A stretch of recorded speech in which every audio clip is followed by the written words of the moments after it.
Две прашања за премиерот.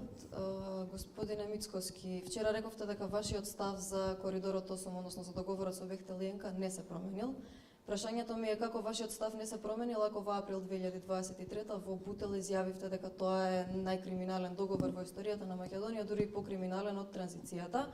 И второто прашање исто така во врска со ваша вчерашна изјава е за Интерпол, односно вашето прашањето од вчера за криминалците од УЧК кои што се барани по потерници од Интерпол. Рековте секој што не го прекршил законот и уставот на Македонија е добре дојден во Македонија. Дали сте свесни дека поканивте белосветски криминалци и терористи, можеби членови на ИСИС, да дојдат во Македонија доколку не го прекршиле законот во Македонија? И исто така, дали знаете дека Македонија како членка на Интерпол е обврзана доколку на македонска територија се затече било кој кој што е баран по потерница од Интерпол од друга држава, веднаш да го испорачаме до таа држава? Да, благодарам. Вашите констатации ќе ги оставам на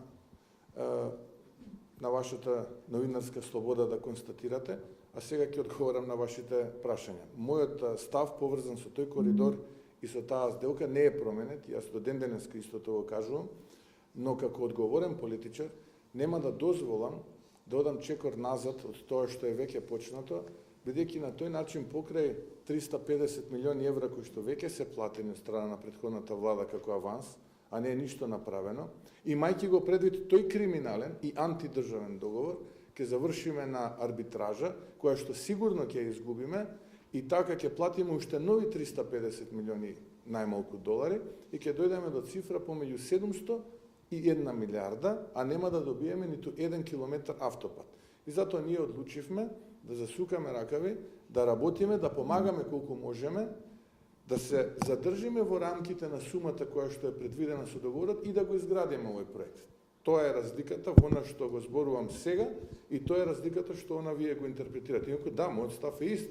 Еве тоа е разликата, но нема да дозволам и нема да е одговорно, бидејќи сакам тие пари да ги насочиме кон новија луѓе, кон образовните работници, да направиме уште некој километар автопат, а не да фрлиме 700 милиони евра во ветар.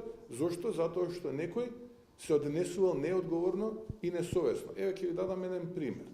Да речеме завршува една арбитража, односно е веќе завршена, и поради едно такво однесување неодговорно на претходната влада, сега вие граѓаните ќе треба да платите 450 милиони долари изгубена добивка. Завршена е таа арбитража. Јас така нема да се однесувам додека сум премиер, инаку ставот е ист, но прашањето е дали ќе бидам неодговорен или ќе бидам одговорен. Неодговорноста значи помалку за вас, а повеќе за тие компании кои што за жал имале работа со несовесни и неодговорни политичари. Поврзано со второто прашање, јас сум одговорен за законите во Македонија и уставот на Македонија. И мислам дека тука ја задржувам мојата ингеренција во рамките на таа юрисдикција и точно да повторувам дека секој некој што ќе ги прекрши уставот и законите на мојата земја, на чија што сум јас председател на влада, тогаш тој ќе ги сноси последиците соодветно на законите и уставот. А сето она кое што е поврзано со нешто друго, трети, четврти земји, тоа е работа на тие раководства на тие земји. Благодарам. Може ли да ни кажете со кои земји од Европската унија сте разговарале во врска со одложено дејство на уставните измени и дали кои од нив се согласиле на такво одложено дејство?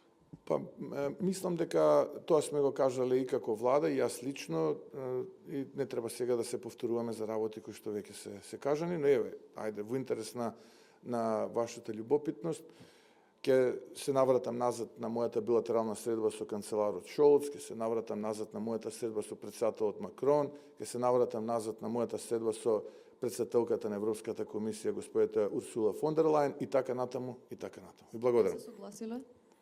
Дали имате други прашања? Ви благодарам. Убав ден да имате.